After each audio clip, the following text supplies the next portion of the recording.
இயேசு கிறிஸ்துவின் எளிதான நாமத்தினால் என் அன்பான சகோதர சகோதரிகளை உங்கள் அனைவரையும் இயேசு கிறிஸ்துவின் நாமத்தினால் ஆசீர்வதிக்கிறேன். லூக்கா 6:38 கொடுங்கள், அப்பொழுது உங்களுக்கு கொடுக்கப்படும். அது என்ன கொடுக்க வேண்டும், என்ன கொடுக்கப்படும் என்பதை பார்க்கலாம். லூக்கா 6:27 எனக்கு செவி கொடுக்கிற உங்களுக்கு நான் சொல்லுகிறேன். செவி கொடுக்கிறோன்னா அவர் சொன்னதை கேட்டு அவர் சித்தத்தின்படி வாழ்வுறவர்களாக இருக்க வேண்டும்.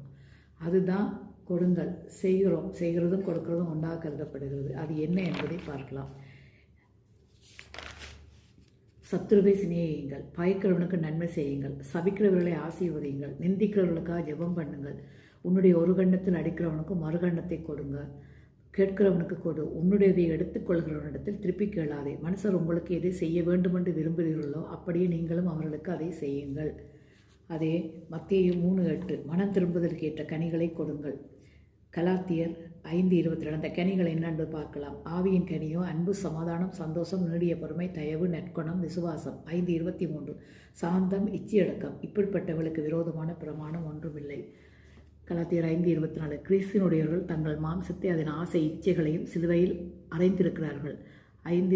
நாம் ஆவியிலே பிழைத்திருந்தால் ஆவிக்கேற்றபடி நடக்க கடவோம். இதுதான் அதில் சொல்லப்பட்டிருக்கிறது.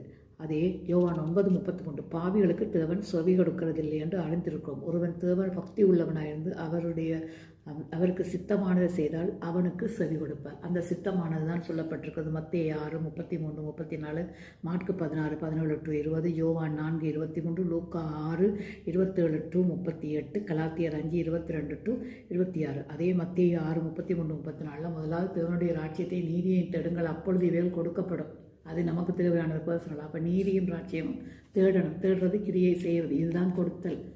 தனியாக ஒன்றும் கொடுக்கறதில்லை. நம்முடைய இதயத்தில் இடத்தை கொடுத்து அவர் சொன்னபடி காதை கொடுத்து செய்கிறது தான் கொடுத்தல் என்று சொல்லப்பட்டிருக்கிறது.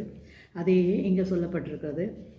லூக்கா 11:13 என்ன கொடுப்பார் என்று சொல்லப்பட்டிருக்கு. பொல்லாதவர்களாகி நீங்கள் உங்கள் பிள்ளைகளுக்கு நல்ல ஈவுகளை கொடுக்க அறிந்திருக்கும் போது பரமபிதானவர் தம்மிடத்தில் வேண்டிக் கொள்கிறவர்களுக்கு பரிசுத்தாவியானவரை கொடுப்பது அது நிச்சயம் அல்லவா. யோவான் 14:16 நான் பிதாவை வேண்டிக் கொள்வேன், அப்பொழுது என்றென்றைக்கும் உங்களுடைய கூட இருக்கும்படிக்கு சத்தியாவியாவே வேறொரு தேற்றரவாளனை அவர் உங்களுக்கு தந்தருளுவார். யோவான் 14:14 உலகம் அந்த சத்தியாவியானவரை காணாமலும் அறியாமலும் இருக்கிறபடியால் அவரை பெற்றுக்கொள்ள மாட்டாது. அவர் உங்களுடனே வாசம் பண்ணி உங்களுக்குள்ளே இருப்பதால் நீங்கள் அவரை அறிவீர்கள்.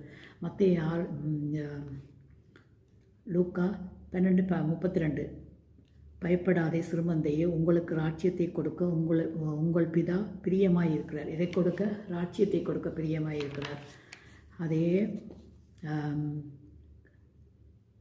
கலாத்தியர் 5:22